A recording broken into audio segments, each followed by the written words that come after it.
Hello, everybody. Welcome to River Oak Capital Annual Meeting 2024. My name is Larisa and I'm your host today.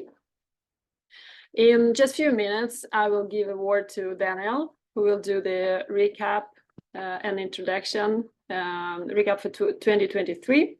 And then straight after that, we will go to Q&A question. For everybody who has a question or who will get a question during the meeting, please type it in the chat, or you can choose a button, raise a hand, if you want to ask it yourself. Let's start. Word to Daniel. Thank you. Yes. Welcome, everyone. We've just finished the formal part here, and I think you all can't wait to hear how the results went. But you'll have to wait for that for the send out. I think as for the attendance, I think next year we'll consider giving out some shares here, so we have some higher attendance on site. But we have a few brave soldiers here at the office. Starting in with the result then for 2023, we had a profit of around 4 million. On the bright side, it's about the same amount that we started with 7 years ago. On the other hand, it could have been there were opportunities to make it a lot better too. As for contributors, we had the online platform category, the software category were good for us. The energy category was less so. And as you may recall, the opposite was true in 2022. We also had some positive contributors from our workouts category and some negative currency effects, which all in all worked out to a total of 4 million. I think many feel that we did everything right here at River Oak in 2019 and 2020 and maybe part of 21 as well. And I think that's been far from true. I think it's just was that it became visible a bit later.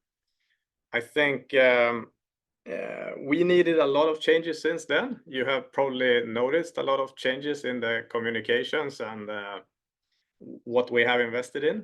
And while there has been a few changes, I do think I want to be clear that the basics are very much in place, that we keep it simple, even though if we do it in different categories, it just has made sense given where the world has gone to make changes. And I think with any investment firm, really, I think you need to be open to change your mind a lot about certain companies, industries, and even the world at large. We just live in a very complex world. Sometimes it would have been simpler if we lived in a more non-changing world, but yeah, that's not the case. So we have to work with how it is. Our goals still is to have a focus on the downside, and it is to have a 15% annual investment return over time. Some may feel that this is a timid goal, some may feel that this is a high goal, but I want you to look at this. This goal was set when we started out. The board set this in 2017, and it was over the life of River Oak. So if you think about if we are here in 20 years, think about 2037, 20 years after we started, the goal is to have a 15% investment return over that time, over that full time period. So I actually personally think it's a quite ambitious goal. Let's see if we get there. We are so far at an average of around 20% per year. which over time should work out to around 16 to 18% in a net result, depending a bit on the tax rate and so forth. Yeah, so far so good, even though I think the last year was slightly disappointing. I'll leave the AI and our investments part for the Q&A in case there are anything on that at the Q&A. And I'll just say, because this is a question I get from time to time from shareholders, whether now is a good time to invest or not. And I'll just give you a perspective on last year, because all of you may not follow this, but we had a capital raise in January of last year where we raised 3 million. We also, at the end of November, repurchased around 2 million worth of shares. And besides this, we had 2 sellers and 6 buyers last year. So there are certainly buyers, but I think there are fewer than in, let's say, 2019 to 2021. And I'll just, on that note, I just think it's notable to remember that no one wanted to sell in 2020 and 2021, and that's a lot of human nature. But it's also the best buys tend to be when you buy into bad news almost. That's certainly the case for me at River Oak. I have the same dilemma basically. Every day, every week and month, it is difficult to buy into bad news. But the best buys have tended to be where there is bad news and there seems to be nothing more that could become worse here. It's when you feel like that, when that's usually the bottom of things. On the opposite end of the spectrum, of course, is when everyone feels that a company can't do anything wrong. That's usually a share price peak.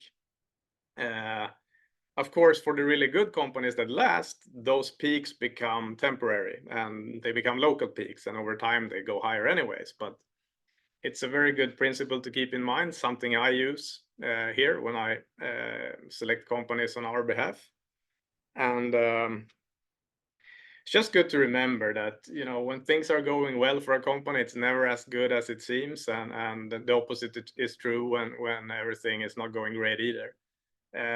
In the actual operation, there is not so much different, I think, in many companies, but sometimes industries and the overall macro environment and whatnot will make it look like things are a lot worse. I mean, you could just look at the largest companies we have in this world and how they fluctuate. I think almost all of them, probably from the peak in 21 until the bottom in 22, I'd guess the average is about 50% for the largest companies in the world, or let's call it between 30 to 80 to have some margin there, but thereabouts. And now all of them have recovered, and obviously the companies didn't change that much in this period, but this is what happened in the markets. So important to keep in mind. What I do is I always zoom out, look at the overall big picture, and that's what I decide on.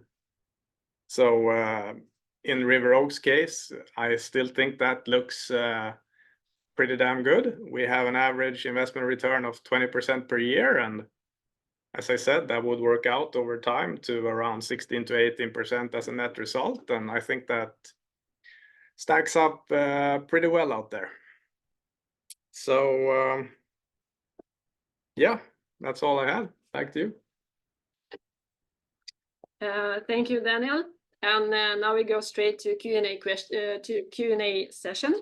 And I will just give a short reminder for everybody who's sitting here in the office. If you have any questions, please ask them. For those who is online, you can type it in the chat, or you can just choose the raise a hand. Yes, let's start. Our first question, it's about risk management evolution. Can you describe how River Oak's risk management strategies have evolved over the past years, especially in light of the unprecedented events like the pandemic and geopolitical tensions? I think mostly it's experience, actually, which they say that you gain, bad surprises give you experience, and with or bad results give you experiences, and with experiences you get good results. That's how life usually works out over time. So I think it has been there front and center from the start. I think it was easy to become a bit, let's call it, confident that when everything you get is pats on the back, and everything works out, it's easy to believe that everything you touch will work, which is certainly not the case. And I think many experienced that in the 2020, 21, 22 period, that there are certainly it is certainly a big difference when all these when everything doesn't work, to put it bluntly, which I think it did in 2020. It didn't matter what you were doing, everything worked. From our side, I think one thing I've done is I've looked at everything we have invested in since the start here, and I think there was two main conclusions for me. I think one has been that many investments have been good for a period, and I have simply sold poorly in some of those cases where it was crystal clear. It's always crystal clear in hindsight, but I think it was relatively clear in some cases that I should have sold, and I held a few over their sort of productive lifetime. And I think the other main conclusion from it was that a category of companies to avoid, which has been somewhat unintuitively those that grow very, very fast. The problem with very fast growth, let's call it 20 to 30% plus, is that you can mask a lot of problems for a while. A lot of things look very good when the top line is growing that well, but usually what happens is a lot of cost increase. So when you have a lot of top line growth, usually the margin expands and so on.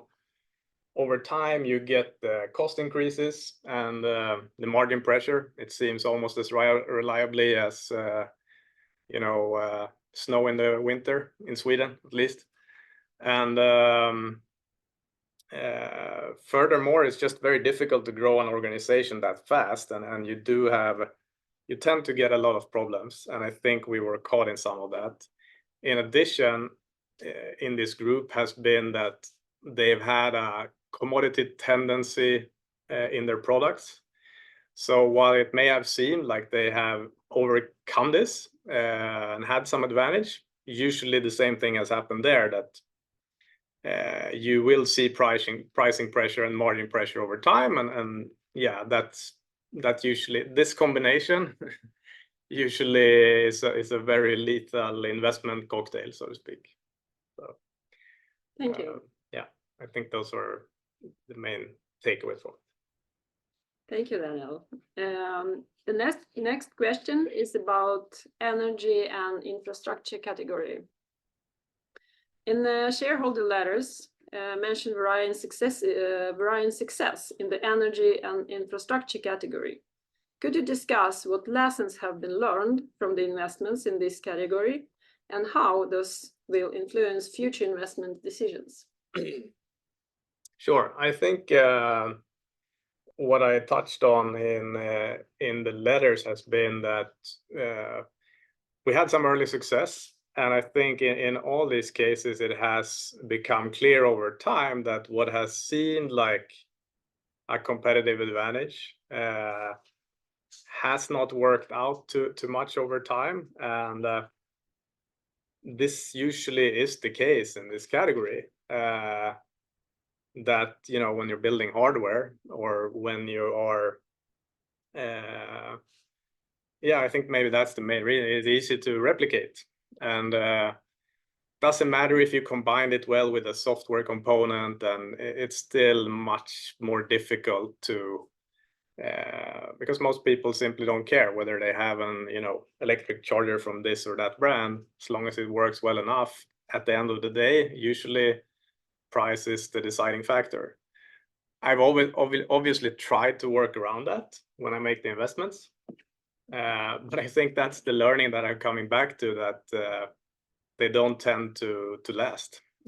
Certainly nowhere near our other main categories of online platforms and software, where once you have the advantage, it's very strong often. What was the start of the question? How do you see what lessons have been learned from the investments, and how those influence future investments? Right, I certainly think it will be less of them. I think with where we are right now, we have had a couple of million, around 5 or so, I believe, in profits in the energy category, and I think it has been a good payoff for learning a lot about these industries. So we know a few of them, and I certainly keep track of a few of them still. Where again, you may come to situations where things cannot become a lot worse than what they are, which I touched upon before. And so there's certainly a few of them which I keep track of all of them still, but I view it as it will likely be a category that will be sub 15% for us. Thank you. You mentioned software. And now we have a question about your portfolio diversification philosophy. You have a strong focus on the online platforms and software. How do you balance the need of diversification against the concentration in sectors believed to offer superior returns? Yeah, I think the online platforms category is large always in the total pie. But it's important to remember that I basically plug everything in there. I mean, there are a lot of things that are online platforms. It can be anything from travel to e-commerce to anything really. And yes, software obviously I usually lump in there. I put them sort of close to each other, and they're obviously very different because they usually go to business customers. So within the category, I really try to make sure that we're not having, let's say, 3 within travel, or 3 investments within travel, for example, which would be a lot for us in a total portfolio of around 7 to 10 holdings. So that's I think that's the main answer to it. And I think in terms of diversification, as I said, like the energy category,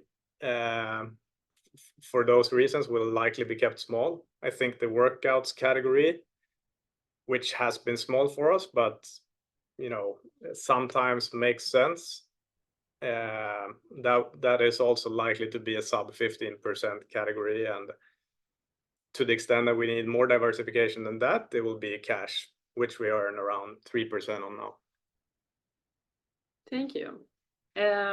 In your introduction, and even in the shareholder letter, you have touched upon using AI tools like ChatGPT for analyzing companies.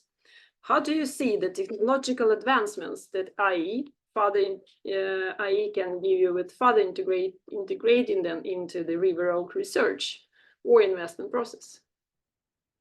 I think it's early days for this. I certainly plugged in. When you work with this over time, you build up a lot of notes and conclusions about the investments we make. It's sort of a journal diary, if you want. And I think that's something that we have that no one else has. Of course, many investment firms do have their own conclusions and so on, but I think this is something that we should be able to at least get some insights from. I'm absolutely certain that there will be tools which does this does investing quite well. There is obviously it's obviously a lucrative industry, and I think many are already working on it right now. I'm also equally sure that I have no idea how these things will look today. I guess the answer is we'll see. And for us, it's early days. I don't expect a ton of magic to come out, but I think it will be helpful, and it already is, I'd say. Yeah, thanks. It's getting more popular every day. We have a few questions with a little bit more personal touch. Learning from mistakes. Can you discuss any past investment decision that didn't go as planned and what you learned from the experience? Well, there are many. Investing is always a work in progress, I think, as many professions are. Let's see if we can think of an example specifically. I think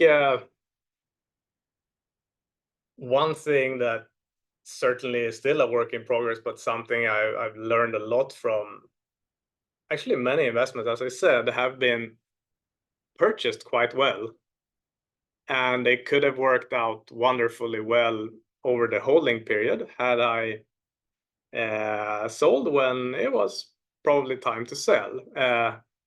This sounds very simple to say. In the actual day-to-day, this is much more difficult to actually do and go through it. So I think that's certainly a big learning. Usually, I'd say what happens when something doesn't go as planned is you buy when things are going well, usually, and you believe they will continue. And as we could see, for example, when business conditions are very favorable, like they were in 2020 and 21, a lot of things look a lot better than they were underneath the hood. And as I said, again, I think the fast growth really can mask that for a long time. And I think that's certainly a category that, if one of our holdings is growing very fast, I get very nervous. And I think just generally I stay away if something grows, at the very high end. Let's call it over. It's hard to give you an exact point here because it depends a little bit on the company, and sometimes some years can have easier comparisons and so on, so they can grow faster. But I'd say somewhere there around 25 to 30% is where I start to get nervous. And this is something that we didn't in the past consider. I viewed it largely as a positive. I think to a large extent because of Fort Knox, which is actually the sole exception that I know of that have managed to keep such a rate for, I don't know, 20 years probably. And I think that's a big change, actually. Maybe the one I would highlight the most. Thank you. Last few years have been tough, and you have got this question before about your decision-making process. But now, when the market conditions are tough, you need to make tougher decision. Can you share more about your decision-making process? Did you change it? What did you change? How you think about it, especially now with the toughest, like when choices are tough, and especially during volatile market conditions. I certainly think the choices are easier today than they have been in let's say 2022 and 23 to some extent. But I think that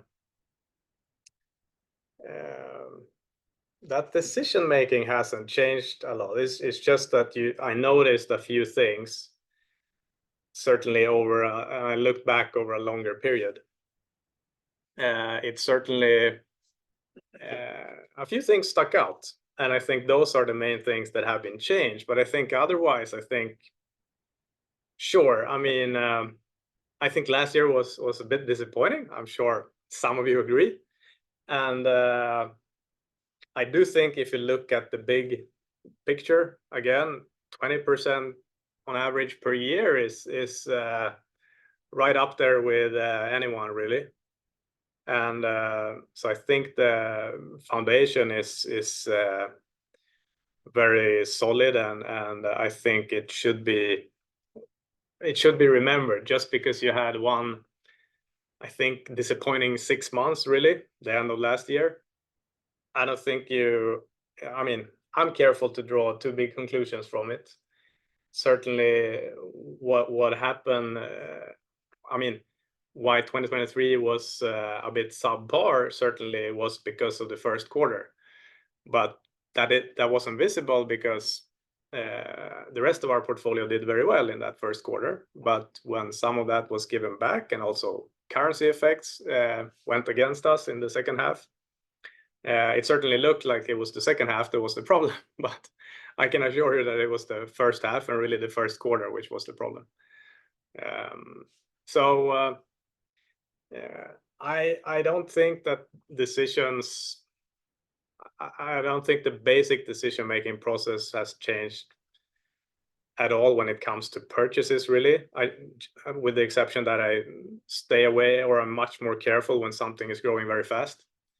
But I think it's on the selling side, I've certainly changed a few things where I will sell. Ideally, we want to have 7 Fort Knoxes and not do anything for 10 years. That's certainly ideal. In reality, however, there are almost no such companies. And maybe to give you an example, I think some investments that have been sort of lauded when things were tougher is like, yeah, we should just have a Coca-Cola or an American Express or what have you. And like, if you look at that, what kind of return these companies have done over the past 20 years, I don't think it's anywhere near where we are actually. And I certainly don't think they are always the solution either. Yeah, I think you need to be open to sell. What I'm really saying is you need to be open to sell before the end of 5 or 10 years, which you may have had as a horizon when you did the investment. But when things didn't work out as you hoped, or which also has happened a lot to us actually, is the price got up a lot and got away from where it was safe and attractive, and that's also a very valid reason to sell in our case. And I think I've become much more open to that. Great. You often talk about long terms. As a CEO, how do you see the company evolving over the next decade? Yeah, that's always the easy question. I don't know if any CEO can answer that with much clarity, but I certainly want to keep us on track on our goals as we have so far, and how that stacks up versus the index, we'll see. Certainly, if the index keeps doing 20 to 30% in its good years and loses very little in its low years, it will be difficult to beat, as it has been in the past 3 years. But no, I think it's clear that we have a goal, and with that goal, I think we will best the index, most indices over time. I also see maybe 1 or 2 more people becoming involved over that time frame, for sure. I think that would help things. Certainly allows me, as I've had Christopher here, I don't know if he's here maybe in the meeting, But it certainly helps me look at a lot more things during a year than I can do myself. And then it's allows the ability to look more broadly in an industry. We can look at all companies in that industry, whereas I might look at the top 2 or 3 companies.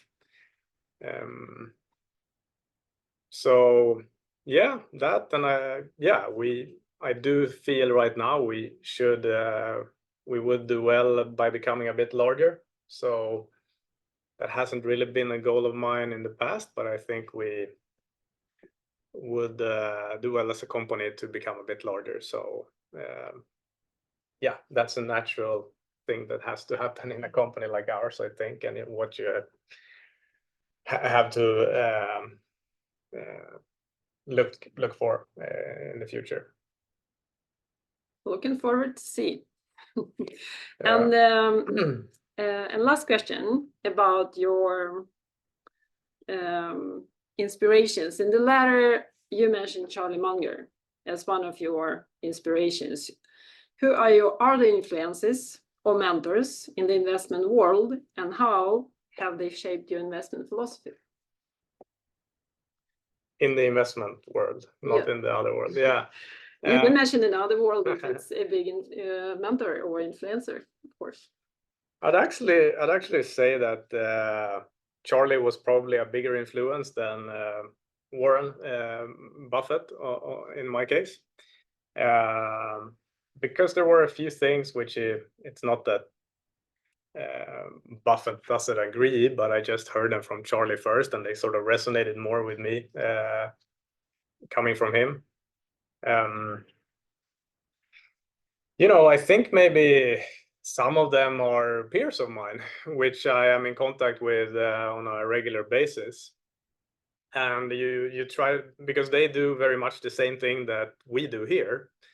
And maybe I learn the most from some of them, actually, rather than, many look at Buffett and they say, yeah, you should hold things for 25 years. And I can certainly say when Buffett was our size, he certainly didn't hold anything for 25 years. He rather held them for a couple of months and then maybe a few years at the most. But at our size, he was very different. So I certainly think it's wrong to try to do what he's doing now and what those sort of large, more let's call it famous investors are doing. So give a few names may be difficult, but certainly a good friend of mine, which I learned a lot from, is Andrew Rosenblum, who runs Bonsai Partners in California. Would be one I'd mention. And I think I mentioned before that Pat Dorsey learned me a lot in terms of having strong moats, network effects, switching costs, and what really makes a powerful moat that companies just can't disrupt, and how to look at that thing. And yeah, I think I have to mention Peter Lynch in this as well. I sort of relate to him with his easygoing attitude when taking things a bit more, not taking everything too seriously, and certainly not yourself. So say that on those easy questions. Thank you. Now we have learned a little bit about you. We have a question from the audience. Could be me, David, unless someone else raised their hand. Okay, so I just have another AI question, and I just put forward my kind of view of it, and then I'll hear what you have to say about it. You said it's early days for AI. I don't know if you meant specifically for analyzing or using for trading, kind of, or analyzing companies. No, for River Oak, yeah. For River Oak, okay, yeah. Because early days in the rest of the world. No, exactly. That's what I wanted your view on. To me, it feels like it's already creating a lot of value and wealth, not only through the hype cycle for companies like Nvidia and stuff like that, but also it seems like Klarna's statement the other week, where it was very impressive, and yeah, it feels it's very hard to predict who's going to gain the most from applying all this. Maybe right now, maybe it looks like customer service intensive businesses like banks or insurance companies or whatnot. But you could also list other breakthroughs in technology, I guess. So isn't this, to me, it's like the wealth creation is already here. And I'm almost leaning to, buying the haystack because it's so hard to say where the most wealth will be created. Do you kind of do you scan for like head counts if they're going up or down? Because one way you don't have to fire people, you can just not employ as many as you used to and just let people leave. Or is that kind of, do you feel that the wealth creation is here and you have to keep an eye on the AI perspective, or do you think it's in the future? Well, certainly, I do think we have a few companies that benefit from. I also saw Klarna's statement, and maybe for those that haven't seen it, they basically said that they can replace, I remember if it was 700 employees, or they have a chat, a generative AI tool which could replace 700 employees basically, and they counted on savings in the range of $40 million or thereabouts. And this is, as I interpreted, after the costs of the actual AI model that they're using. So it's huge, obviously, and I think you're seeing it. I mean, some good examples I've seen. I think Amazon has. If you shop on Amazon, you have thousands of reviews often for an item, and this tool gives you a summary of those 1,000 reviews, which is obviously great. If you don't have to read through them, you can just read the summary and get it served up to you. I think they also now recently launched basically a shopping assistant to answer questions like, well, I'm going out to on a diving excursion. What should I buy? And yeah, the weather will be this and that, and yeah, it can give you advice based on all this. So it's obviously huge already, no question. And we do have some of our companies which are helped. I certainly think, let's say, I think Airbnb is helped. They will be able to help people select and probably increase, the conversion rate where you actually make a booking rather than just look. Customer service is an obvious cost saving where you simply don't need as many. A lot should be able to be solved because I think in many cases when we have tried, I think you, for example, David, I'm sure you played with it a lot, and I think sometimes it feels like it's smarter than our average friend next door. So no, it's huge, and I just think for me, I've always stuck to the things where the shovels in the gold rush, if you will. It's just a lot more easier to say that we are going to need, not that we are investing in NVIDIA, but you are going to need the infrastructure to be able to do these models, to be able to build them. The chips needed, the data centers, the computing power, and so on. And the application layer is just so much more difficult to predict. And I think a great example here is,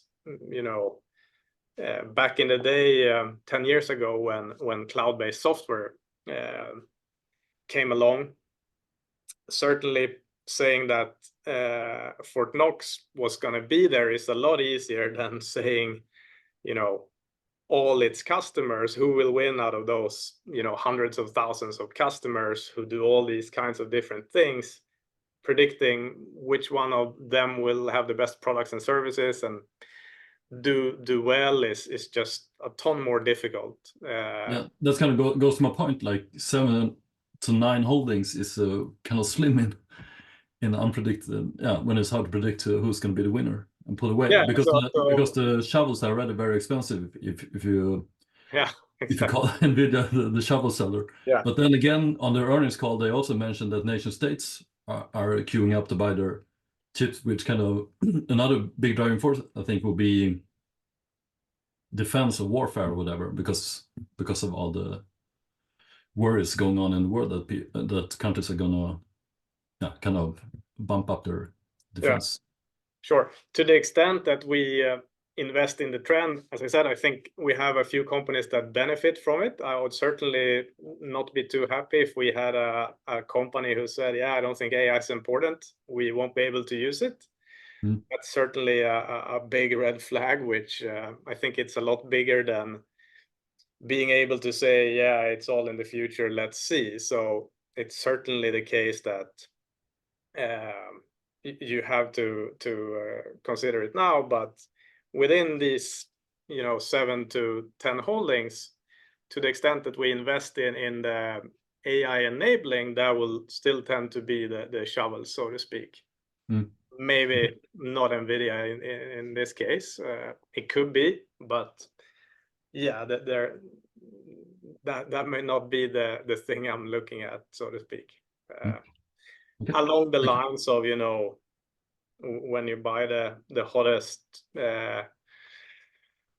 fruit in the hottest industry, that usually adds a ton of risk, and I try to stay away from that.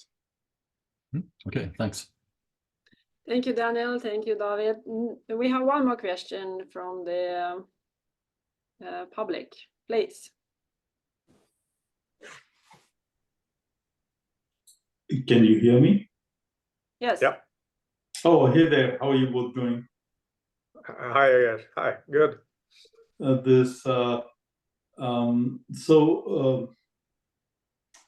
Airbnb, I think they bought the company that developed Siri, or played a key role in developing Siri. I think the team or the founder that developed Siri then got bought out by Apple, and then he left, started a company, and now Airbnb has bought it. And I think what they have talked about is that it's in the area of AI being applied to the user interface layer.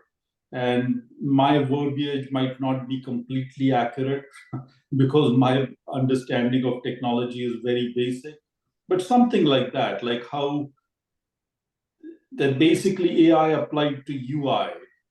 And I know, Daniel, you have a background in developing apps, etc. So I wanted to understand, like the examples that you gave were customer chatbots and shopping assistants, etc. But what does this mean, and what will this look like, AI applied to UI?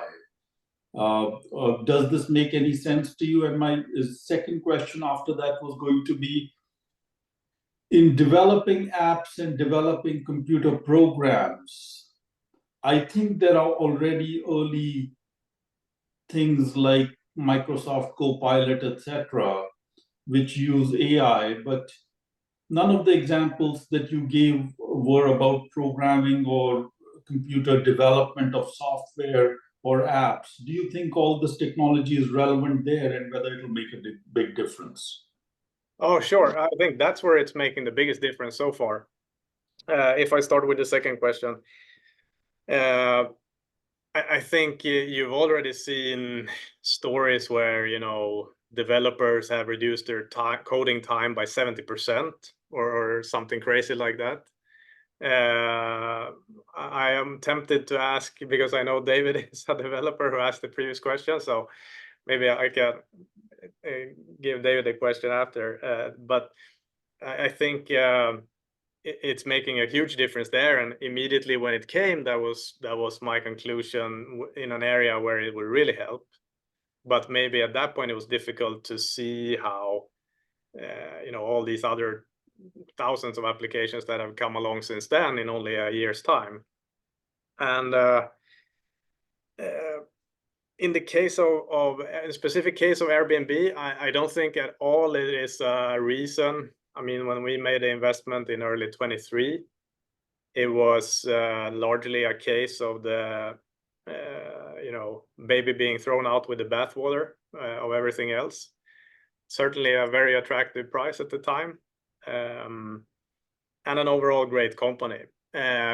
Anything they accomplish within AI, would be a cream on the top, and certainly nothing that I have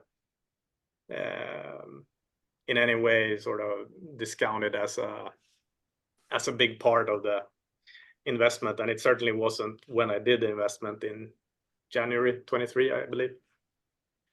This so like you gave the examples, maybe you or David talked about the Klarna example and the number of people and the millions of dollars saved. Are there any examples or metrics like that of savings possible in this whole industry of software development? Has anyone been able to quantify what the early impacts are? I'm sure there are. I wouldn't dare to be one of them. Okay. I would say that you could argue that many companies won't have to hire as many people. I think that's certainly true in the customer service industry, or maybe insurance, which is where you have a data set with very clear rules. Sort of, I mean, if you're a customer service representative working at an airline, there are a limited number of things you can do, basically, and I think there it may help a lot, certainly in hiring. When it comes to these software and technology companies, the other side of it is also, I certainly think that many will hire in this area and see, and sort of expand the horizon of what is possible to do. So I think certainly on the balance, I would say that it's going to help, certainly on the cost side, mostly in terms of not having to hire as many people as you would have to hire before. But yeah, it also expands the number of things you can do. And, I think any good and healthy company is always looking to the future. How are we going to use this to become even better? And I think many companies are announcing huge investments now in this area, and expect for the coming years that this will be the case, in the tens of billions of dollars for the largest ones. And I certainly try to keep track of those 5-6 largest ones to see. I've done this over all years since I started 10 years ago, really, to get a sense of what is happening in the world on that. So yeah, hope that answered your question. Thank you. Yes, that was the last question. So thank you very much for all your comments and answers. And thank you everybody who been to this meeting with us today. See you next time. Thank you. And bye.